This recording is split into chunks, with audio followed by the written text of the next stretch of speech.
Food safety organisation ഒരു investigation നടത്തിയിരുന്നു ഇപ്പൊ അടുത്ത്. എന്താന്ന് വെച്ചാൽ അവര് ഒട്ടുമിക്ക ലോക്കൽ പാനിപ്പൂരി കടകൾ, പാനിപ്പൂരി ഷോപ്പുകളുടെ ഫുഡിന്റെ ക്വാളിറ്റി അവർ ടെസ്റ്റ് ചെയ്തു. പക്ഷെ ഒറ്റ ഫുഡും ഒറ്റ പാനിപ്പൂരിയും നല്ല ക്വാളിറ്റി അല്ല എന്നാണ് ടെസ്റ്റിൽ കണ്ടെത്തിയത്. ഇത് വലിയ കാര്യമൊന്നല്ല. പല ഹോട്ടലിൽ പോയിട്ട് ടെസ്റ്റ് നടത്തിയിട്ടുണ്ടെങ്കിൽ ഒന്നും നടക്കാനൊന്നും പോണില്ല. എന്ന് വെച്ചിട്ടുണ്ടെങ്കിൽ എല്ലാ ഫുഡിന്റെ ക്വാളിറ്റി ഭയങ്കര പൂറാണെന്ന് നമുക്ക് മനസ്സിലാക്കാം.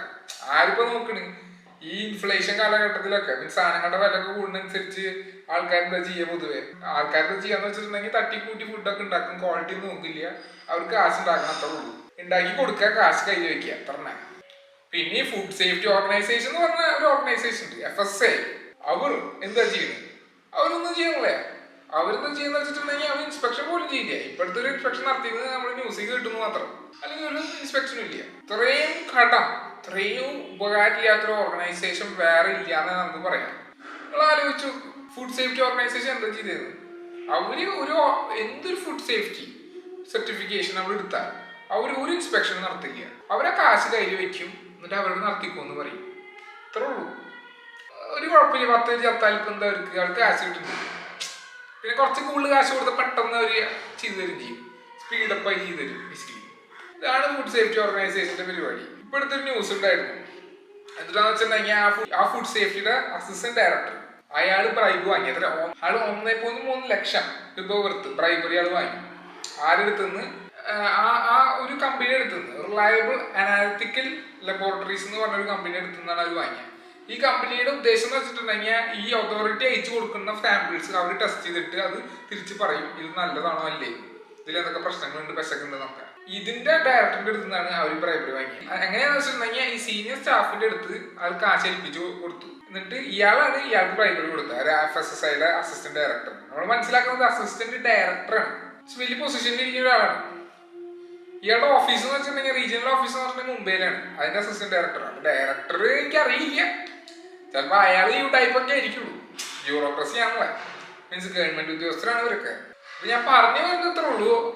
എന്താണെന്ന് വെച്ചിട്ടുണ്ടെങ്കിൽ FSSAI നിങ്ങളൊരു ലൈസൻസ് എടുത്തിട്ടുണ്ടെങ്കിൽ അവർ പരമാവധി നിങ്ങളുടെ ലൈസൻസ് ഡിലേ ചെയ്യും. നിങ്ങളൊരു സാധാരണക്കാരനാണ് ലൈസൻസ് എടുക്കുന്നത് വെച്ചിട്ടുണ്ടെങ്കിൽ ഡിലേ ചെയ്യും. അതായത് ഒട്ടുമിക്ക ചെറുകടകളൊന്നും FSSAI ലൈസൻസ് എടുക്കില്ല. അവർ സാധനം വിൽക്കും, അവരുടെ സാധനങ്ങൾ കിട്ടുകയാണ് അത് വിൽക്കും.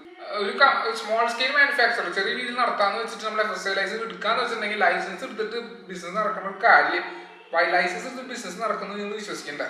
ലൈസൻസിന് 100 രൂപയേ ഉള്ളൂ. ബേസിക്കലി ഒരു വർഷത്തെ സർട്ടിഫിക്കേഷന് 100 രൂപയുള്ളൂ. പക്ഷെ അത് കിട്ടാൻ കാലങ്ങൾ എടുക്കും, ചിലപ്പോൾ കൊല്ലങ്ങൾ എടുക്കും. അങ്ങനത്തെ ഒരു അവസ്ഥയാണ് ഇപ്പോഴത്തെ ഒരു അവസ്ഥ.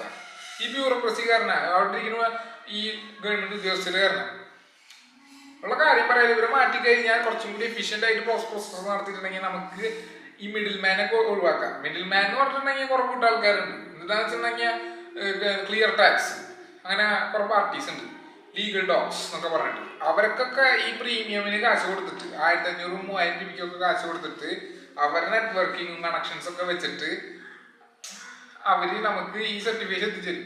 അത് 1300-1400 രൂപയാണ് ഈ സാധനത്തിന്. ചിലർക്ക് 2000 രൂപയും 3000 രൂപയോളം ചോദിക്കും അവരുടെ ബ്രാൻഡ് വാല്യൂ അനുസരിച്ചിട്ട്. ഇതൊന്നും ആവശ്യമില്ല. ഇത് സാധാരണക്കാരന് മുതലാവുന്ന കാര്യമല്ല. ഇതൊന്നും ഗവൺമെന്റ് നോക്കണില്ലല്ലോ. അവരിങ്ങനെ കൈക്കൂലി വാങ്ങാനിരിക്കുന്നത്. ബാക്ക് ഔട്ട് കൊടുത്തിട്ടുണ്ടെങ്കിൽ അവർ ഹാപ്പിയാണ്.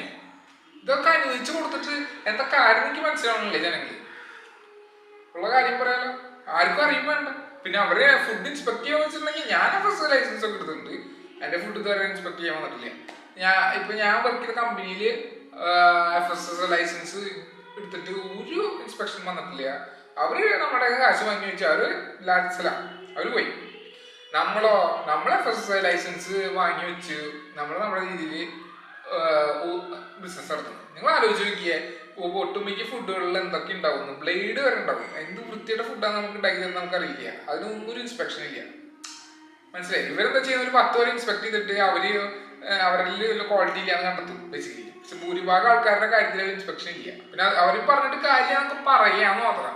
കാരണം അവർക്ക് അത്ര റിസോഴ്സ് ഉണ്ടാവില്ല. എല്ലാ കമ്പനിയോടും ഇല്ല അവർക്ക് ഇൻസ്പെക്ട് ചെയ്യാൻ എന്ന് പറയാൻ നമുക്ക് പറയാന്ന് മാത്രം. പക്ഷെ അവർ ഉത്തരവാദിത്തമാണ് എല്ലാ കമ്പനികളും ഇൻസ്പെക്ട് ചെയ്യേണ്ടത്. പക്ഷെ അവർ ചെയ്യുന്നില്ല. ഇപ്പൊ നാളെ 2 പേര് മരിച്ചാലും അവർക്ക് വേണ്ടി ചെയ്യുന്നില്ല. മരിച്ച ആ കമ്പനിയുടെ കാര്യം പോക്കെന്ന് പറയാം നമ്മള്. ഇവിടെ ആ കൂടി ചെയ്യാൻ പറ്റുന്നത് കൺസ്യൂമറിന് മാത്രമാണ്. കൺസ്യൂമർ കുറച്ചും കൂടി നല്ല രീതിയിൽ ഉണർന്ന് കഴിഞ്ഞിട്ടുണ്ടെങ്കിൽ മാത്രം വല്ല കാര്യം നടക്കുള്ളൂ. എന്ന് വെച്ചിട്ടുണ്ടെങ്കിൽ കൺസ്യൂമറിന് ആ ഫുഡിൽ വല്ല സ്റ്റെയിൽനെസ്സോ അല്ലെങ്കിൽ വല്ല മോശമെന്ന് വെച്ചിട്ടുണ്ടെങ്കിൽ അത് റിപ്പോർട്ട് ചെയ്യാൻ പറ്റണം അപ്പം തന്നെ. അപ്പം കട അടച്ച് കൂട്ടണം, അല്ലെങ്കിൽ ആ കമ്പനി അടച്ച് കൂട്ടണം. പക്ഷെ ഇവിടെ എന്താ പ്രശ്നം എന്ന് വെച്ചിട്ടുണ്ടെങ്കിൽ അതിനുള്ള ഒരു ബോധം ജനങ്ങൾക്ക് ആയിട്ടില്ല എന്നുള്ളതാണ്. പിന്നെ അങ്ങനത്തെ ഒരു നിയമവും ഇല്ല ബേസിക്കലി. അത് ഒരു വലിയ പ്രശ്നമാണ് ബേസിക്കലി. കാരണം വെച്ചിട്ടുണ്ടെങ്കിൽ അമേരിക്കയിലൊക്കെ എന്താണെന്ന് പ്രശ്നം എന്ന് വെച്ചിട്ടുണ്ടെങ്കിൽ അവരൊക്കെ ഒരു ലോ ഉണ്ട്, ടോർട്ട് ലോ എന്ന് പറയും, റൂൾ ഓഫ് ടോർട്ട്. അവിടെ എന്ന് വെച്ചിട്ടുണ്ടെങ്കിൽ ഒരു എന്തെങ്കിലും പെശക്ക് നമ്മുടെ ഫുഡിൽ കണ്ടിട്ടുണ്ടെങ്കിൽ വലിയ രീതിയിൽ കേസ് വരും. നല്ല പണിഷ്മെന്റ് കിട്ടും ആ ഫുഡ് ഉണ്ടാക്കിയ ആൾക്കാർക്ക് അല്ലെ കമ്പനിക്ക്. ഓർഡറിനെ ഷട്ട് ഡൗൺ ചെയ്യും കമ്പനി, നല്ല ഫൈനൊക്കെ അടപ്പിക്കും. കാരണം അവർ പേടിച്ചിട്ട് ഇങ്ങനെ ഫുഡ് ഉണ്ടാക്കുക കൃത്യമായിട്ട്. ഇവിടെ എന്ന് വെച്ചിട്ടുണ്ടെങ്കിൽ അങ്ങനത്തെ ഒരു നിയമം ഇല്ല, ഒരു എക്സ്പ്ലിസിറ്റ് നിയമമൊന്നും നമ്മുടെ ലെജിസ്ലേച്ചറിൽ ഇല്ല ബേസിക്കലി. മീൻസ് ഇവിടെ എന്ന് വെച്ചാൽ അങ്ങനത്തെ ഒരു നിയമമൊന്നും ഇല്ല ബേസിക്കലി. പല നിയമങ്ങളും ഉണ്ട്, അങ്ങനെയാണ് നമ്മളുടെ കാര്യം. പക്ഷെ അങ്ങനത്തെ ഒരു എക്സ്പ്ലിസിറ്റ് നിയമം ഇല്ല. ഇതൊക്കെയാണ് ഏറ്റവും വലിയ പെശക്ക് എന്ന് പറഞ്ഞിട്ടുണ്ടെങ്കിൽ ഫുഡ് സേഫ്റ്റിയുടെ കാര്യത്തിൽ. വെച്ചിട്ടുണ്ടെങ്കിൽ ഇപ്പൊ നിങ്ങൾ കേസ് എടുത്തു നോക്കി എത്ര കാലം എടുക്കും ആ കേസ് ഒന്നാവാൻ, ഒരു നടപടിയിലെത്താൻ ഒക്കെ സമയം എടുക്കും. അതാണ് ഇവിടുത്തെ ഏറ്റവും വലിയ പെശക്ക്. പിന്നെ സ്വയമായിട്ട് വല്ല ഫുഡ് ഫെസിലിറ്റിയില്ല, അല്ലെങ്കിൽ ഫുഡ് ചെക്ക് ചെയ്യുന്ന ഫെസിലിറ്റി പോയിട്ട് ചെക്ക് ചെയ്യാനുള്ള ഒരു ബോധമൊന്നും പൊതുജനത്തിന് ഇല്ലാന്ന് എനിക്ക് മനസ്സിലായിരുന്നു. നിങ്ങൾ മനസ്സിലാക്കണം ഈ കാര്യം. എന്താണെന്ന് വെച്ചിട്ടുണ്ടെങ്കിൽ കാര്യങ്ങളൊക്കെ വളരെയധികം ശോകനീയമായിട്ടാണ് പോകുന്നത് ഇന്ത്യയിൽ. ആർക്കും പബ്ലിക്കിനൊന്നും ഒരു കെയർ പോലും ഇല്ല ഇവിടുത്തെ ഫുഡിന്റെ കാര്യത്തിലൊന്നും. എന്തെങ്കിലും ആയിക്കോട്ടെ, അവർ വിഷം കയറ്റിയിരിക്കണമെങ്കിലോ കുഴപ്പമൊന്നുമില്ല, നമുക്ക് ഫുഡ് അടിച്ചാൽ മതി എന്നുള്ളതായി. ചിലവരിപ്പോൾ പറയുന്നുണ്ട് എന്തിനാ പുറത്ത് പോയി ഭക്ഷണം കഴിക്കുന്നത്, അവരൊക്കെ എങ്ങനെ ഉണ്ടാക്കി തരുന്ന ആർക്കറിയാം, ഇവിടെ നിയമമൊന്നും ഇല്ല. സത്യമാണ്, നിയമമൊന്നും ഇല്ല. ഫുഡ് ആരും ചെക്ക് ചെയ്യുന്നില്ല. ശരിയാണ്. ആരോടൊപ്പം പറയുക? ഗവൺമെന്റിനോടാണ്. ഗവൺമെന്റ് ആണെങ്കിൽ അതിനേക്കാൾ അനീതി നടത്തിക്കൊണ്ടിരിക്കുക. അപ്പൊ അവരൊന്നും ചെയ്യാൻ പോകുന്നില്ല. അപ്പൊ നിങ്ങൾ ബേസിക്കലി എന്താണെന്ന് വെച്ചിട്ടുണ്ടെങ്കിൽ നിങ്ങൾക്ക് വീട്ടിൽ കുക്ക് ചെയ്ത് ജീവിക്കുക. ബേസിക്കലി ഒരു കാര്യം പ്രതീക്ഷിക്കേണ്ടത്, കുറെ ഡാക്കളുണ്ട്. എന്ന് വെച്ചിട്ടുണ്ടെങ്കിൽ 50% ഷുഗർ ഉള്ളൂ ഈ ഫുഡില്. ആ ഒരു പ്രൊഡക്റ്റില് എന്താന്ന് പോലും നമുക്കറിയില്ല. ആ പ്രൊഡക്റ്റിന്റെ ബാക്കിൽ ലേബിൾ വായിച്ചിട്ടാണ് ആൾക്കാർ പലരും നോക്കുന്നത്. നമ്മൾ ഫുഡൊക്കെ നോക്കിയിട്ടുണ്ട്, അവർ ലേബിളിൽ മാത്രം അടിച്ചിട്ടുണ്ട്. നിയോടൈം ആണോ ഷുഗർ ആണോ അവർ ചേർത്തിരുന്ന ആർക്കും അറിയില്ല. അവർ ചിലപ്പോൾ കമ്പനികളൊക്കെ നിയോടൈമ കുറച്ച് ലെവലിൽ ചേർത്തിട്ട് ഷുഗറാന്ന് പറയേണ്ട ആക്കളുണ്ട്. അപ്പൊ നിങ്ങളൊക്കെ സൂക്ഷിക്കണം, മനസ്സിലായോ? അവര് ഒന്നും പൊതുജനത്തിന്റെ മനസ്സിലെത്തിയിട്ടില്ല ഈ കാര്യങ്ങളൊന്നും. അവർ ലേബിളിൽ എഴുതിയത് പ്രൊഡക്ഷൻ്റെ ഉള്ളിലത്തെ ഇൻഗ്രീഡിയൻ്റ് ആണെന്ന് ഒരു ഉറപ്പില്ല, പ്രത്യേകിച്ച് ഇന്ത്യയിൽ. എന്താ കാരണം ഒരു പേടിയില്ലല്ലോ. മീൻസ് എന്താണെന്ന് വെച്ചിട്ടുണ്ടെങ്കിൽ ഇവിടെ നിയമമൊന്നും ഇല്ലല്ലോ, ആൾക്കാർക്ക് എന്തോ ആവാം. അതുകൊണ്ട് ഇതൊക്കെ സൂക്ഷിച്ചില്ലെങ്കിൽ എന്താ പറ്റുക? അവസാനത്തെ ദിവസം കുറേ മരിക്കുമ്പോൾ എന്താ പറ്റുക? മരിക്കുമ്പോഴൊന്നുമില്ല, ആൾക്ക് പോയി മരിച്ചവർക്ക് പോയി, അങ്ങനെയല്ല എല്ലാവരും പറയാം. ഇവിടെ അങ്ങനത്തെ കമ്മ്യൂണിറ്റി സെന്റേഡ് ആണെന്ന് പറയുന്നുണ്ട്, പക്ഷെ കമ്മ്യൂണിറ്റി ഇല്ലേ എത്ര. വെച്ചിട്ടുണ്ടെങ്കിൽ ആ കമ്മ്യൂണിറ്റി ഉണ്ടെങ്കിൽ നമ്മളിതൊക്കെ അനുവദിച്ചു കൊടുക്കില്ല. എല്ലാ ഫുഡ് ഇൻസ്പെക്ടഡ് ആയിരിക്കും. നമ്മുടെ ഗവൺമെന്റ് ബ്യൂറോക്രാറ്റിക് സിസ്റ്റം നല്ല എഫിഷ്യന്റ് ആയിട്ട് നീങ്ങണം. ഒരു അനീതി നടക്കാൻ പാടില്ല. എൻ്റെ ഉള്ളു അനീതി നടക്കാൻ പറ്റാത്ത രീതിയിൽ എത്തിക്കണം നമ്മൾ പബ്ലിക്ക്. പക്ഷെ അങ്ങനെയൊന്നുമല്ല. ഇപ്പൊ എല്ലാവരും അവരുടെ കാര്യമാണ് നടത്തുന്നത്. മീൻസ് എല്ലാവരുടെ കാര്യം ജീവിച്ചു അത്ര കാര്യം അതൊന്നും ആലോചിക്കണ്ട. അതാണ് എനിക്ക് ഈ വീഡിയോയിൽ പറയാനുള്ളത്. എനിവേ, നിങ്ങൾക്ക് ഈ വീഡിയോ ഇഷ്ടമാണെങ്കിൽ നിങ്ങൾക്ക് കമന്റ് ചെയ്യാൻ, ലൈക്ക് അടിക്കാം. അടുത്ത വീഡിയോ വരുന്നവരെ പിന്നെ സബ്സ്ക്രൈബ് ചെയ്യാം നിങ്ങൾക്ക് വേണമെങ്കിൽ. Thank you. Have A nice day.